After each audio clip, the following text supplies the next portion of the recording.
Hello and welcome to today's webinar. Your acid reflux is controllable and curable naturally without any over-the-counter or prescription medication. We've invited you here today to learn how you can join the thousands of people that have already made the choice to rid their lives of acid reflux, as well as the risks and side effects of commonly used medications. Thanks for joining us today. I'm Dr. Michael Smith, and I've been a practicing naturopathic physician for the past 10 years and have helped thousands of people cure their acid reflux naturally, and I want to help you. Hi, I'm Jill Moore, and I was one of those people. I suffered tremendously with acid reflux for over 10 years before I finally came to see Dr. Smith. Our purpose for today's webinar is to teach you about the 5 key steps you can take to cure your acid reflux. At the end of today's webinar, we're going to be taking your questions, and so I'm going to direct you to the sidebar on the webinar where you can submit questions to the questions section, and we look forward to addressing those later on in today's webinar. But let's go ahead and get started. Dr. Smith, do you remember 3 years ago when I first came to see you for my initial consultation? Like, just thinking back to that time, I was absolutely desperate to rid my life of the symptoms of acid reflux, as well as all the medications I was taking to try to get rid of it. I had been told so many times by my doctors that there was absolutely no cure for acid reflux. It was hard for me to believe that there was any hope at all for a cure. Yeah, Jill, you know, I do remember when you first came to see me and you were sitting there and sharing with me your story, and I recall you really didn't feel like there was any hope. I didn't, and I was so tired of actually taking ambulance rides to the ER in my 30s, thinking that I was in full-blown cardiac arrest. And I'd get there and they'd connect me to the EKG and evaluate me and come back in my room and say, you have acid reflux. And you know, at that same time, in that same period of time, I was also taking 2 prescription pills a day for my acid reflux, 2 iron pills a day to make up for the mineral deficiency caused by the prescription pills for reflux, and then I was taking 2 stool softeners on top of that so the iron pills wouldn't clog me up. I was so frustrated. I would look in the mirror and wonder how I had become so unhealthy. What had I done to become so unhealthy at 39 years old? Jill, yeah, I remember when you shared that with me, and when I told you that you could actually cure your acid reflux just as so many others have, I remember just seeing the tears in your eyes. Mostly, Doc, those were tears of hope. Hope that came true, and that's why I really want to continue to share my acid reflux healing journey with the folks on the phone today, and really with everyone. I want everyone to have the same kind of healing experience that I had, and here's the great news for all of you with us today. You don't have to do it alone. You don't have to go out and try things that end up not working and leaving you frustrated. Dr. Smith is absolutely here to help you, as he helped me, and now I've partnered with him to help you as well. And together, we don't want anyone to have to suffer with acid reflux or the risk and side effects from acid reflux medications ever again. Yeah, John, I'm really happy that we're able to share this information with those of you that are with us today and who've been suffering with acid reflux. Yeah, as I mentioned, there are really 5 key steps involved to cure acid reflux that we're going to be teaching you. You know, Dr. Smith, before we go there, I think it's important that we really discuss why the naturopathic approach is so different from what people may have experienced previously.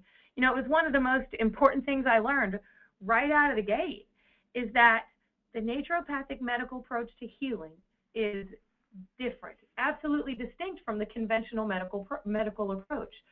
It was a shock to me that from the very beginning you were focused on treating me as a whole person.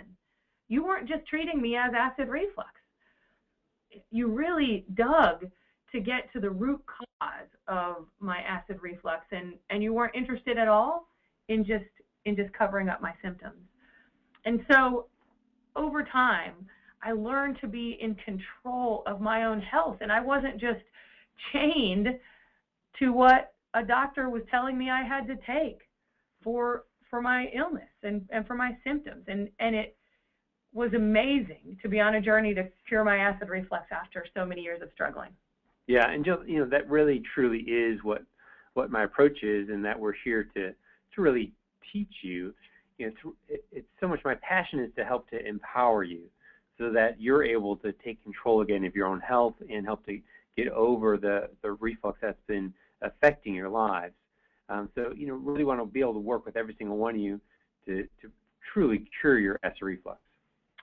Doc, one of the first things you had me do was to become fully aware of all of the potential symptoms that both my acid reflux was causing, as well as symptoms that my prescription medication was causing. Yeah, and I think it's really important for everybody to begin to acknowledge what symptoms are actually showing up as a result of this, because oftentimes there are many different symptoms of acid reflux or complications from the condition and or the medications that may be affecting you, and you may not even realize it. So it's important to understand that. And the reality is acid reflux is not just about them burning in your esophagus, but acid reflux is one indication that your entire digestive system is dysfunctioning. Your digestion is the basis for your overall health. Dr. Smith, why don't we go ahead and have our audience participate in a similar activity that you had me participate in, and really get them thinking about their acid reflux symptoms and being affected by it. So if all of you on the line would please take out a pen and a piece of paper, Dr. Smith's going to lead you through an activity. Yeah, I think it's a great idea. So, do this along with us. Grab something to write with. And what you're about to see is a list of symptoms that your acid reflux and your digestive dysfunction may be causing. Now, this is not a complete list, but I want you to take a moment and just kind of write down which ones you're experiencing so you can start to realize what's actually going on in your body. So again, here's the potential list of symptoms that may be contributed to your acid reflux, and there may be others that you experience that aren't included here, but this is a kind of a great start to begin to acknowledge what's going on in yourself. So just kind of read through this list and jot down the ones that you have, things like chest pain, burping, sore throat, hoarseness in the throat and your voice, burning in your chest or throat, difficulty swallowing, hiccups, constipation, diarrhea, bloating and gas, cough, allergies, difficulty losing weight, joint pain, eczema, skin rashes, headaches, insomnia, hormonal imbalance, fatigue, brain fog, weakness, nausea and vomiting, and asthma. As well, feel free to add any others that you experience. But what I want you to realize is that all of these symptoms could be contributed to your acid reflux and your digestive dysfunction. Joe, what were some of the main symptoms that you were experiencing? I mostly experienced severe burning in the chest and in the throat, some nausea, occasionally vomiting. But one of the things that I had no idea was part of my acid reflux and my digestive dysfunction was the constipation. I struggled with constipation for 18 years, and that was completely resolved very shortly after I began to come see you. Awesome. And do you remember how long it actually took for you to begin experiencing some relief from your symptoms? Oh, almost immediately. Some relief in the first day or two, significant relief in less than a week. Within a month, I felt like a truly brand new person. And it was the 3-week mark when I really felt like I could go off my prescription medication, and I did, and I have never gone back. But even once I was feeling better and on my way to healing, I had a lot to learn about acid reflux and digestion and how it was all connected to my overall health. So in fact, once I had my initial intake with you, and it's such an important part of gaining knowledge and education and of my healing journey was to begin to learn the truth about acid reflux, because so much of the information that's available out there is simply wrong. And I had been told a lot of those wrong things by at least 5 different gastroenterologists over a 10-year period of time as I sought to get better and as I sought to get off the medication. I remember that you were just incredibly patient with me as you re-educated things that had been kind of crammed in my head for many years. So do you remember what you taught me first about my acid reflux? Yes, I do, Jill. And the first things that we discussed was that acid reflux is actually not caused by too much acid, but it's actually caused by too little acid in your stomach. Did you all catch that? It was almost unbelievable to me the first time Dr. Smith taught it to me, that acid reflux is most often caused by too little acid, not by too much acid. It's a pivotal point. So, Doc, if you would, just please tell everyone a whole lot more about that. Sure. Yeah, one of the important things to understand with your acid reflux is that you have a sphincter that sits at the bottom of your esophagus or the top of your stomach. You can see a picture there called the lower esophageal sphincter. And this closes in response to acid in the stomach. And so as the acid rises up and increases, that sphincter will close off and stay closed throughout your digestion. The problem is when we don't have enough acid, the sphincter can stay open and doesn't function as well. And when it does, that's where you start to experience some of the reflux symptoms, because you're having some of the stomach contents and the acid in your stomach begin to splash up into the esophagus and contribute to the burning and discomfort and other symptoms that you often experience. But the other thing as well, when you don't have enough acid in your stomach, you're not actually digesting and breaking down your food sufficiently, and this can contribute to increase in inflammation as well as gas and bloating and pressure that also forces that valve open, the sphincter open, that contributes to the reflux that you may be experiencing. Thank you so much for taking some time to explain that. There's another myth that I had been told over and over by gastroenterologists, and that is that once a person has reflux, it absolutely can't be cured. Well, thankfully, Jill, that's not true.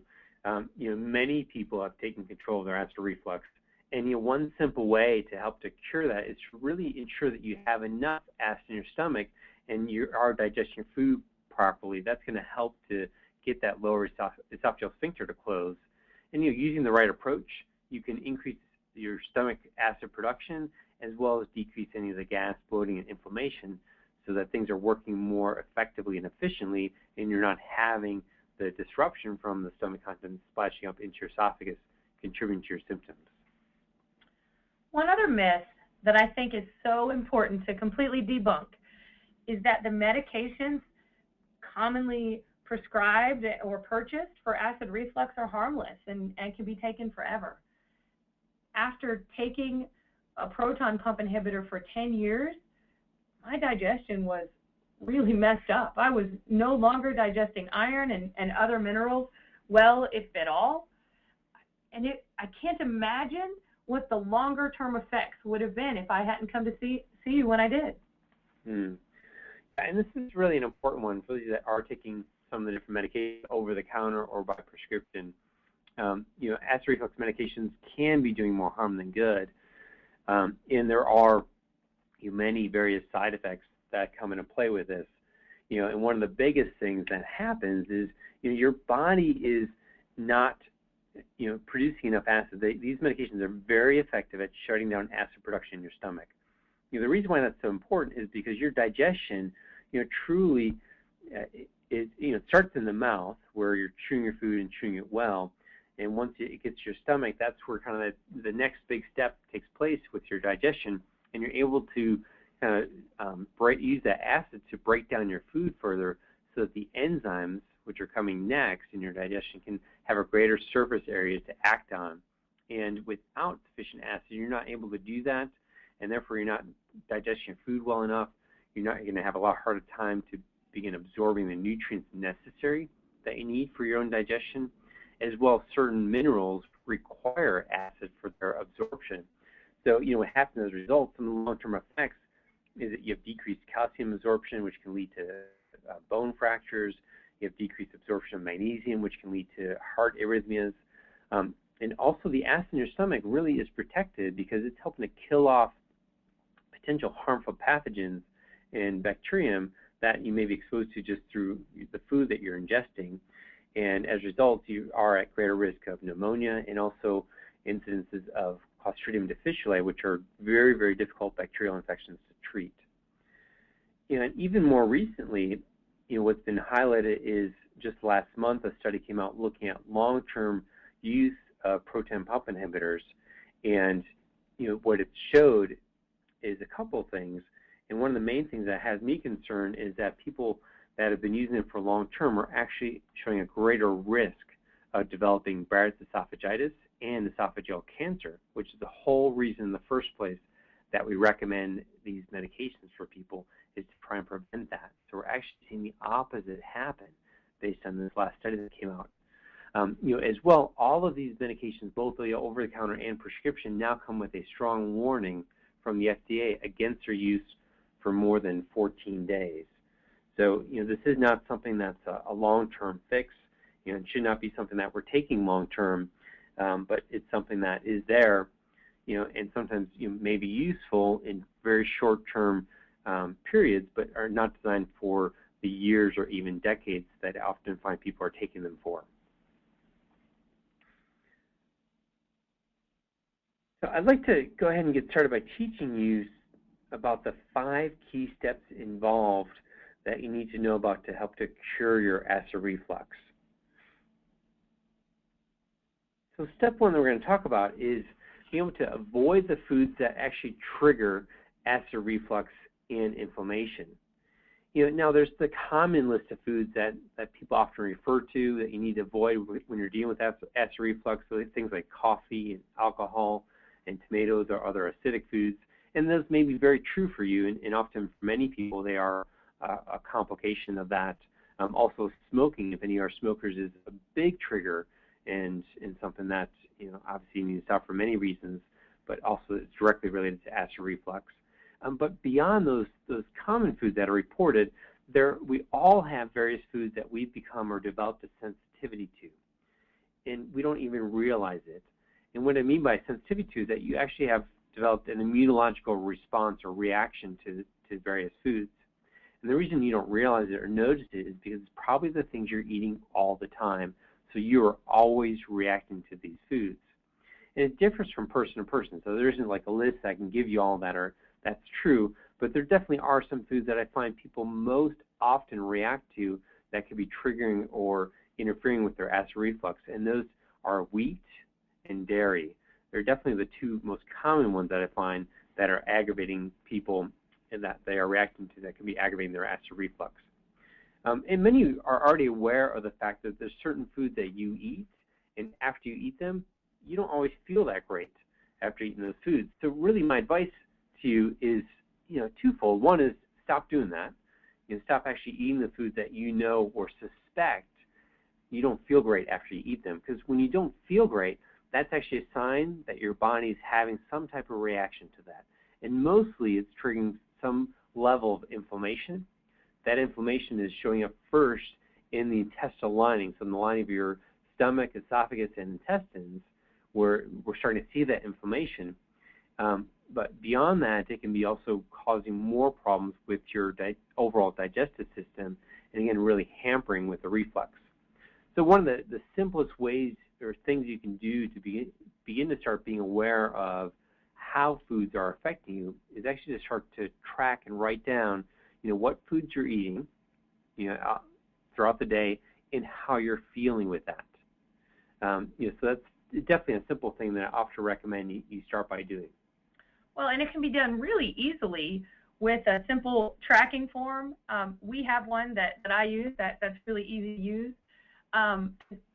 One of my favorite examples of all that you're just talking about with tracking, Doc, is a client of ours named Rob. And Rob, when he first started wanting to get off his proton pump inhibitor and cure his acid reflux, he started tracking, and he was certain in the beginning that he was reacting to tomato sauce, because when he'd eat like an Italian meal, he would really have he would be symptomatic. But when he started tracking and looking at when he would have symptoms and look throughout each day, what he found out, it was actually wheat. So in those Italian meals, it was really the pasta that was causing most of his bloating and belching and fatigue. So it was a real surprise to him that he really needed to remove wheat out of his diet to help cure his acid reflux. Yeah, and it really sometimes can be that simple. Just begin to start to track and take note of when and how different foods are affecting you. But the other thing to also realize is that sometimes these reactions aren't immediate. They're often delayed reactions, and they could take several hours or even several days before they start to produce symptoms. And so in cases like this, it can be more difficult to figure out, well, what was it? Was it something you just ate or something you ate yesterday that's contributing to how you're feeling? And often in cases like this, we can do a simple blood test to identify exactly what foods are triggering that immune response in you. And with that, what we do is, after a period of time of being off those foods and avoiding them, we can help to start to heal the intestinal lining, decrease that inflammation that's going on there, and start to repair some of the damage that's been done. And usually after a period of time of avoidance, you can begin to reintroduce those foods again, and most of the time you'll be okay with them. When I first did my food sensitivity test, one of the most surprising things that showed up was chicken. But over years, I had eaten a lot of chicken, and my body was responding to it. And I went off of it for a while, and am now able to eat it again. But that one was really surprising. A couple of additional steps that I want to share with you all, that you can take these steps starting today. One recommendation is to finish eating at least 3 hours before you go to bed. And the other thing, which I found to be a little bit harder, is to limit the amount of food you're consuming to avoid overeating. And I had a lot to learn about becoming what Dr. Smith calls a conscious eater. For the 10 years prior to coming to see Dr. Smith, Taco Bell and Diet Coke were my main staples. I honestly, I'd eat that for breakfast, lunch, or dinner. Probably not twice a day, but once every day, some point. And what I would do is cram that Taco Bell or whatever else I was eating. I would cram it down in the car or on the run, 5 minutes in between meetings, whatever worked. I wasn't paying any attention to what I was eating and how I was eating it. But Dr. Smith, you taught me that food is the basis for my entire existence. That was huge for me. I had to learn that what I eat and how I eat it directly affects every single thing about my health. I realized that it was my choice and is my choice every single day, really every single moment, to decide what to put in my mouth, to decide whether to prepare my meals, slow down when I eat or not, and whether to actually experience my food or not. One of the other things that was unique that I had never done before, and that I still struggle with but still work hard to do, is putting down my fork between bites. It seemed like an incredible waste of time to spend that much time eating. But it was such an important piece in my becoming aware of feeling that satiated feeling or satisfied before becoming full, because being bloated and being too full and cramming in my food really was contributing to my lower esophageal sphincter staying open. And right now, I am conscious of truly tasting and experiencing the food I'm about to eat. I even interact with people while I eat now. Sometimes I even have people over for dinner. We eat together slowly, and it's nice. It's great. It's been a big change. Yeah, and it's a really important point, and I want you all to understand and get this, that becoming a conscious eater is really truly important, because as Jill mentioned, the food you are eating is helping you to give you the existence that you have. And we just don't give it enough focus and attention or the time necessary. And I know we're all busy, we all have crazy lives, and we're under lots of stress. And this is one of the things that's going to help you in dealing with all that. So important to focus on it and give it the attention that it needs. So let's talk about step 2 in your healing journey. And with step 2, it's really focused around you need to heal and soothe that inflamed tissue. So if you're experiencing reflux, you are experiencing some of the negative symptoms of the inflammation that's happening in your esophagus and your stomach. And it's really essential that we need to begin to support that healing process, calm down the inflammation, help the lining of your esophagus and the stomach to heal again and repair and restore that. But due to the lower esophageal sphincter not closing and the lack of stomach acid, your stomach contents are often aggravating this and contributing to this. So it's really helpful that we're able to get it under control, and this can quickly help to alleviate your symptoms almost instantly. We've developed a product called Repair that we utilize in our process to help people with healing that tissue and getting the inflammation under control. And often just with the first dose, people will notice that they're having relief of some of the symptoms that they commonly experience with reflux. Doc, I had really early relief of my symptoms, but I talk to clients every day that within the first week they've got really good relief from their acid reflux symptoms. And one client that I just spoke to, Sharon, said that within a month she absolutely had her life back because her constant burning and all that nausea are gone.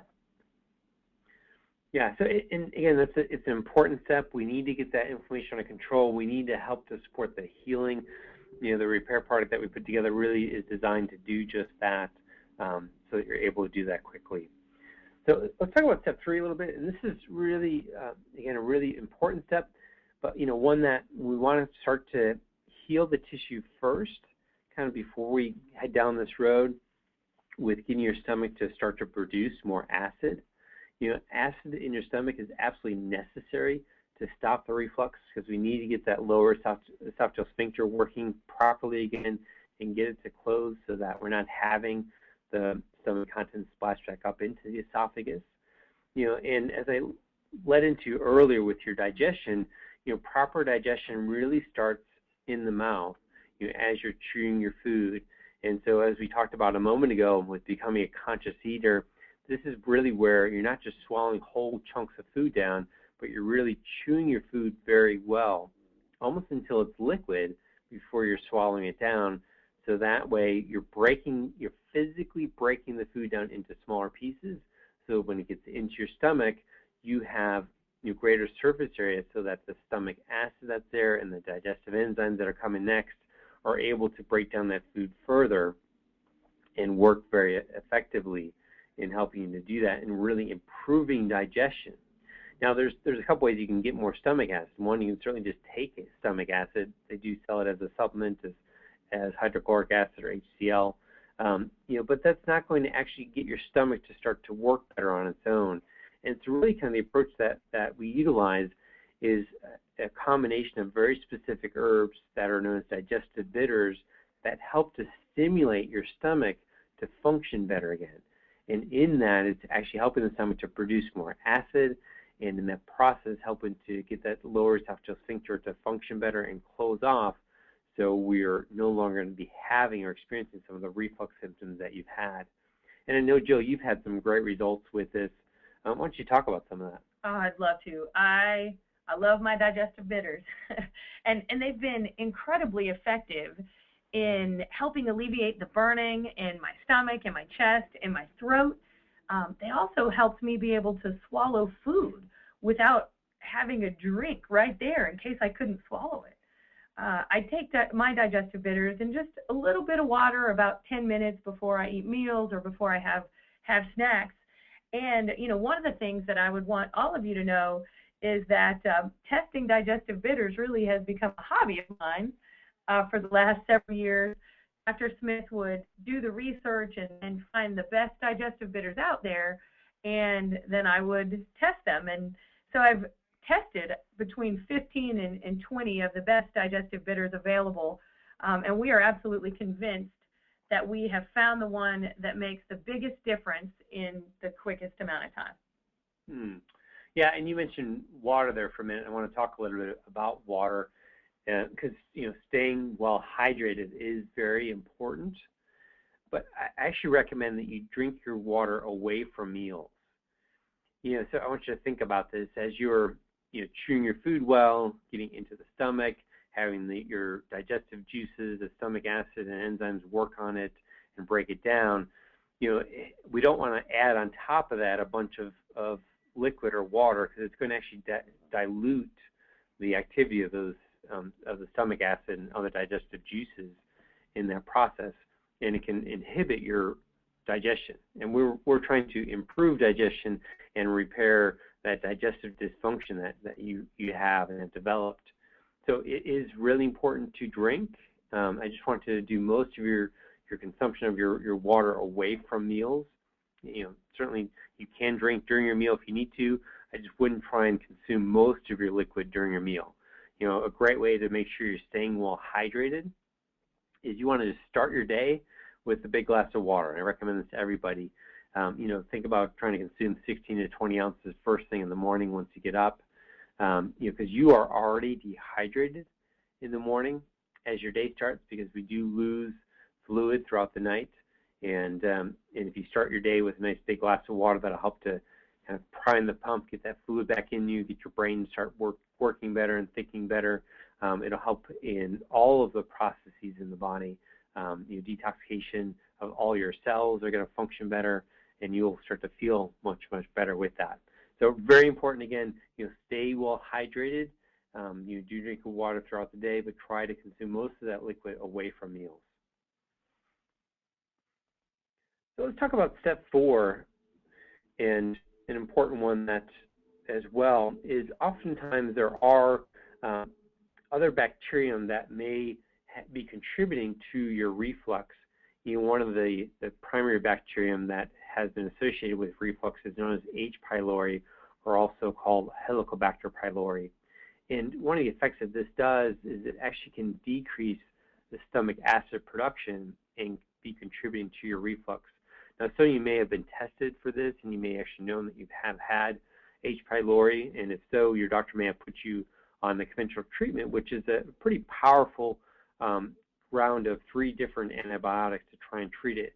It's often difficult to treat and get rid of, but the treatment alone can really wreak havoc on your digestive system, often causing severe diarrhea, worsening the reflux, really creating more inflammation in the lining of the stomach and esophagus and lower intestines, increasing gas and bloating, and also leave you at a greater risk of infections.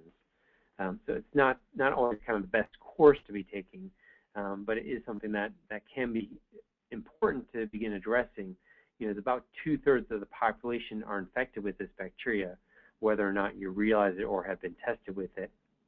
And because it's difficult to treat with conventional options, and those options can sometimes worsen your reflux, we've developed a special formula called Relieve that actually helps to rid your digestive system of this and of the potentially harmful bacteria. And it's really important to truly correct the reflux and have long-term lasting effects, so we're not seeing a recurrence or a rebound from that.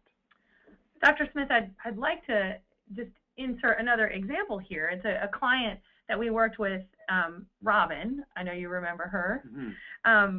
And remember that she struggled with H. pylori for probably well over 20 years. And she knew she had it, and she couldn't get rid of it, and rounds of antibiotics, etc. And she has struggled with horrible acid reflux. Again, for 20 years, it controlled all of her decisions, controlled her decisions about when to eat, where to eat, who to eat with, and whether to eat at all. And it was just incredible to hear her talk about having some relief from these symptoms, for the first time in 20 years within a week on the program.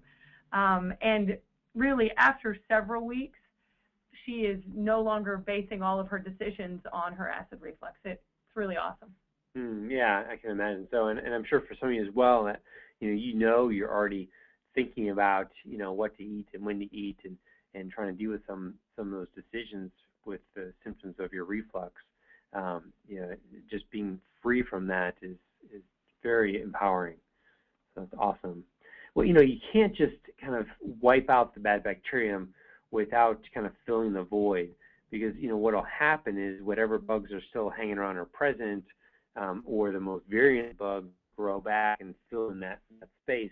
So it's really important that we need to restore some of the good beneficial bacterium that should be there in your gut to ensure proper balance in your gut flora. And this is imperative for long-term reflux relief, so you're able to actually correct the problem. Now, many of you may have heard of probiotics, and they are good beneficial bacteria that live and exist inside our intestines, but some of you may not realize how many of them there are. There are over 100 trillion bacterium that live inside your gut. And just to kind of put that into perspective, that's way more cells than you have in your body. So you have more bacterium in your intestines than you do cells in your body. And sometimes it's a little mind-boggling to realize that, but it really is this beautiful symbiotic relationship where they can't live without us and we can't live without them. But what's happened over the years of our life is that due to stress, due to poor dietary choices, due to antibiotics and other medication use, this starts to disrupt and destroy some of these beneficial bacterium, and some of the other bacterium that may be there or we're exposed to can become more problematic and begin to grow in their place. And you now have this imbalance in your gut and your intestinal health, and this in itself can contribute to greater levels of inflammation, to greater food reactions that you may be having, and also to the reflux as well. So it's important to realize that, and one of the things that we've done is we've developed a product to help to really replenish those good beneficial bacteria, simply called Replenish Probiotic, and designed to do just that, put the right bugs in the right place in your gut again. One of the things that I would have never realized is how much stress affects my digestive system. And my assumption is that many of you that are with us today probably don't realize the depth of this. I learned from Dr. Smith that stress increases cortisol, which negatively impacts that beneficial bacteria in our guts that Dr. Smith was just talking about. And it also decreases the acid in the stomach, which inhibits digestion and also affects blood flow to our intestines, which is important to the digestive process. And it's really been client after client that have been amazed with improved regularity, including me. I mentioned that earlier. After years of either constipation or diarrhea, they finally have a regular system. Yeah, I mean, it's so true. Stress can affect so many areas of your digestion. And one that we didn't even talk about, so stress does stimulate the release and production of cortisol, which is one of the main stress hormones in our body. And one of the things that cortisol does, in addition to the things that Jill talked about, is it does actually increase the amount of fat storage that people have, and particularly around your midsection. And this can definitely aggravate reflux just because of the increasing pressure that's there on your stomach and your intestines. That's going to force that lower esophageal sphincter open again and bring on some of the reflux symptoms. So again, stress can affect you, long-term in that way as well. And that's true for anybody that may be carrying around excess weight. Is one of the factors that can aggravate your acid reflux. But it is really important to begin to focus on and notice when you are stressed, because what I find with most patients is that they go through the day and they're stressed all the time, but they don't even realize that they're stressed. And so, people are always wondering, well, what can I do to help my stress? One of the first things you can do is to begin to acknowledge when you're stressed. And sometimes it's just as simple as saying, hey, I'm really stressed right now. Because in doing so, and actually taking the time to acknowledge the fact that you're really stressed, you have power and control over how that stress affects you. So I want you to start to do that. Just kind of pay attention, what's going on in your day, and just begin to notice when you're stressed and just acknowledge it. You can say it to yourself or out loud if you like. Say, hey, I'm really stressed right now. But the next thing I want you to do is I want you to take a nice, slow, long, deep breath. And, this is one of the simplest things you can do to begin to help alleviate some of the stress in your life. And it's amazing the impact it can have. So just to demonstrate, I want us all to take a nice, slow, long, deep breath together.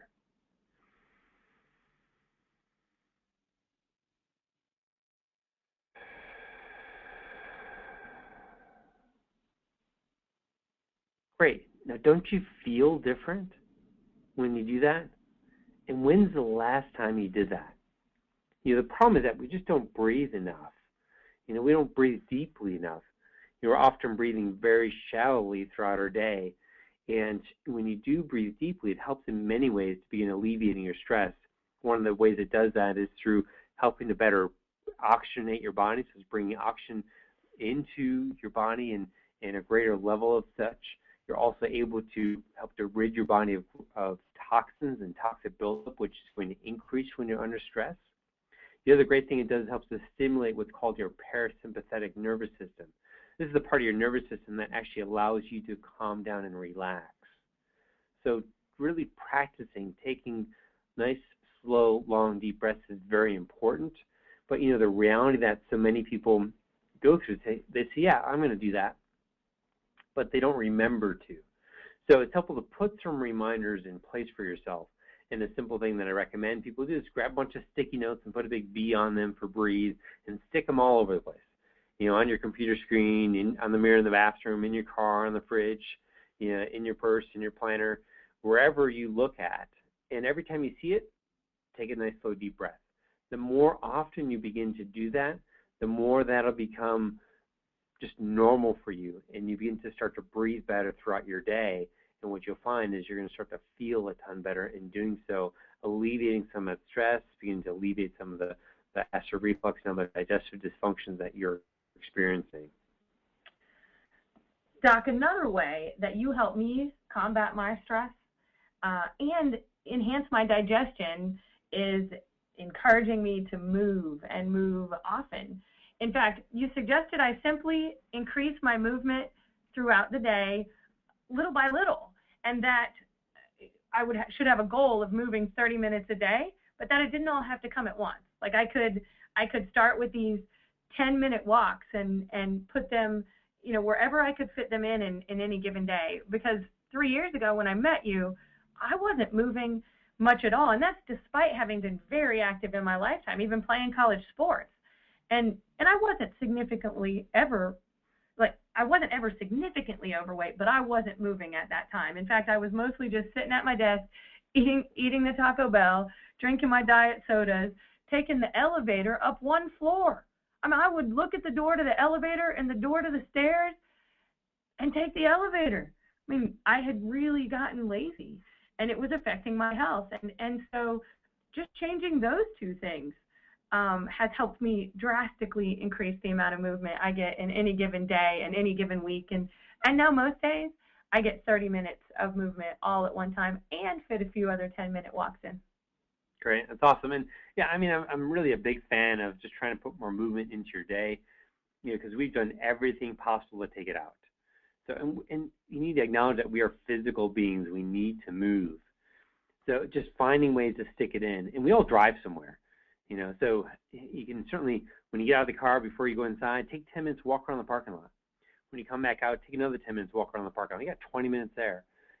Find another 10 minutes in your day to get that in, and you're hitting your 30 minutes a day. Or some days I'm here in the office and I'm sitting most of the time. I'll get up and I'll do some air squats and push-ups and just try and incorporate a little quick kind of movement into my day to help get the blood flow going and help improve, muscle strength. And one of the best benefits of physical exercise is improved mental function. This has been demonstrated time and time again in the research. And yes, you get physical training and activity, but you get improved mental function as well. So I know it's something we can all benefit from. But one of the things about exercise is that, it is important to do, but not something I would necessarily encourage you to do right after eating. Outside of just a nice walk, don't go to the gym and do some vigorous activity right after eating, because after you eat, you need that blood flow to go to your intestines and to help improve your digestion of your food. It takes about 40% of your blood to digest and break down your food appropriately. And if you go and exercise, that blood is going to be diverted into your muscles where it's needed more to maintain your physical activity. So just something to kind of keep in mind and think about as you're trying to plan out your day. So get out and go for that walk, and take the time. Movement's also really important to increase circulation throughout your body, and also helps to enhance detoxification as well as improve the organs of elimination. So I thought it'd just be kind of helpful for you all to recap kind of those 5 key steps that I talked about. And those are these are in an appropriate order. Okay, first, you want to think about and begin to avoid and become more aware of foods that may be triggering reflux and/or inflammation, and begin to track that or consider getting tested to figure out what some of those foods are for you. Secondly, we want to focus on helping to heal and soothe that inflamed tissue, and that's where we're able to help to kind of repair and utilize a soothing product to help to do that. The third thing we want to do, and you want to do this after we start to heal things, is get your stomach to start working better again. So we're improving the function in your digestion and getting the stomach to producing more acid and other digestive juices to help break down your food better, help get that lower esophageal sphincter to close off, and those are through the digestive bitters. And then you want to rid the stomach of some of the harmful bacterium that may be contributing to some of the underlying issues with your acid reflux, and that's where we're able to help relieve that through a very specific herbal product that helps to kill out those bacterium. And then we can't just leave that void. We need to help replenish those bacterium through using the replenished probiotics to put the right bugs back into the place where they should be, to make sure your gut flora is being well maintained. And again, there's lots of bugs there. We want to make sure we got all the right ones there, because those bugs also play a crucial role in helping to support a healthy immune system. And some of those food reactions we talked about are an immune response and reaction. So having the right bugs in your intestines will actually help to better regulate your immune response, so you're not having these overreactions that so many people have and are dealing with. Joe, I thought it'd be great if you just kind of finish your story and your experience with acid reflux. I would absolutely love to. After only a few weeks from my initial visit with you, I was off of my proton pump inhibitor that I had been on for 10 years. My acid reflux was controlled. I stopped riding in an ambulance to the ER. One of the things I was so scared of, Doc, was that a year later, having not been on a proton pump inhibitor, because of all the lies I had been told, I was so afraid that I'd have a bad scope when I went to have one, and the exact opposite happened. A year after I went off my proton pump inhibitor was the first clean scope I had from the gastroenterologist in 10 years. So when I was on the proton pump inhibitor, I would still get like irritated esophagus, and off of it and with the right support, it was clean, which was amazing. And then over time, I've really been able to eat things I hadn't been able to eat in many years. I remember emailing you the first time I had chili, and I hadn't had chili in forever. It's one of my favorite foods. And so that was a great moment.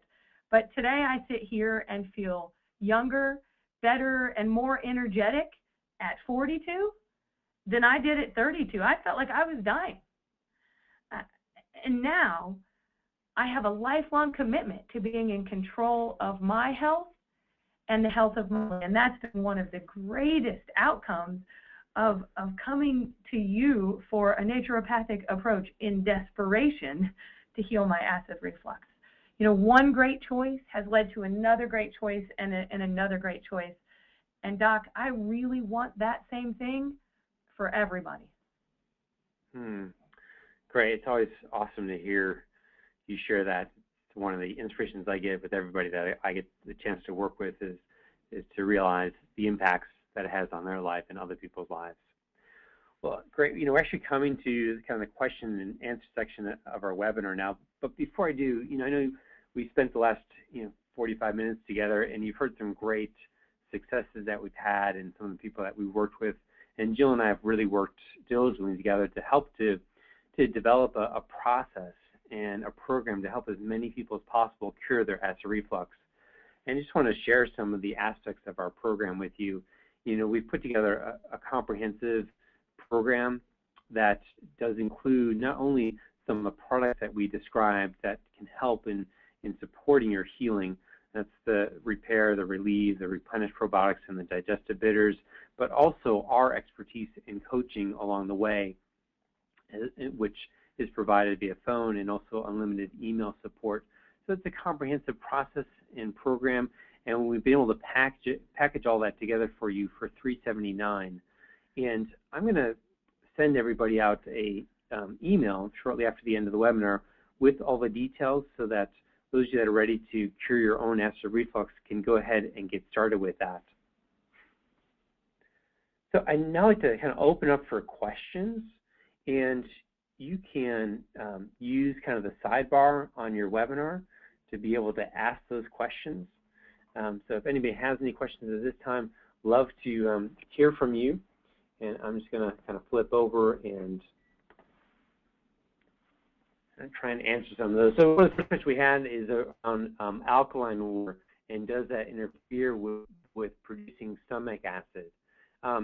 And alkaline water is something that I do recommend, and it actually does help to improve the function in your stomach. But I would, as I talked about drinking water in the past, recommend that people think about consuming most of their fluids away from their meal. So, and one of the ways that it can actually help is producing acid in your stomach is part of a acid balance gradient, and we need to have the rest of your body in a more alkaline state so we're able to produce more acid in the stomach, and the alkaline water can actually help in doing so. So thanks for that question.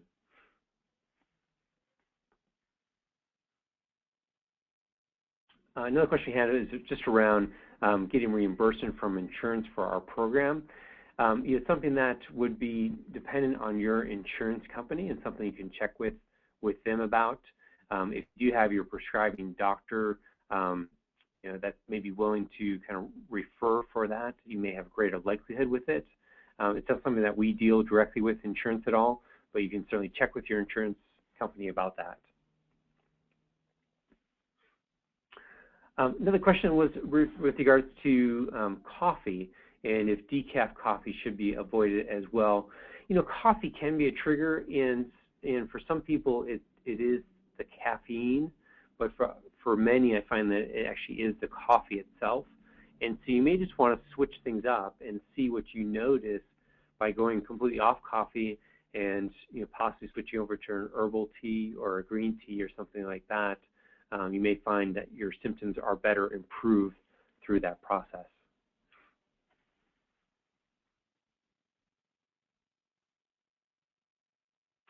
So another person asked about a condition known as laryngopharyngeal reflux, which is reflux that actually affects a part a little higher up in their throat, the larynx.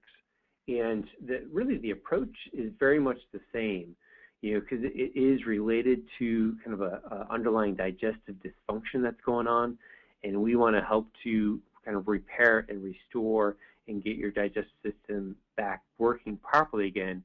And a lot of this does come back down to some of the inflammation that I talked about, and so that's where we need to decrease that inflammatory response and reaction that's going on that's contributing to the type of reflux that you are experiencing. So the approach is very much the same, and you'll notice the same types of results with that. So great question. Awesome. Well, any other questions that you guys have at this point in time?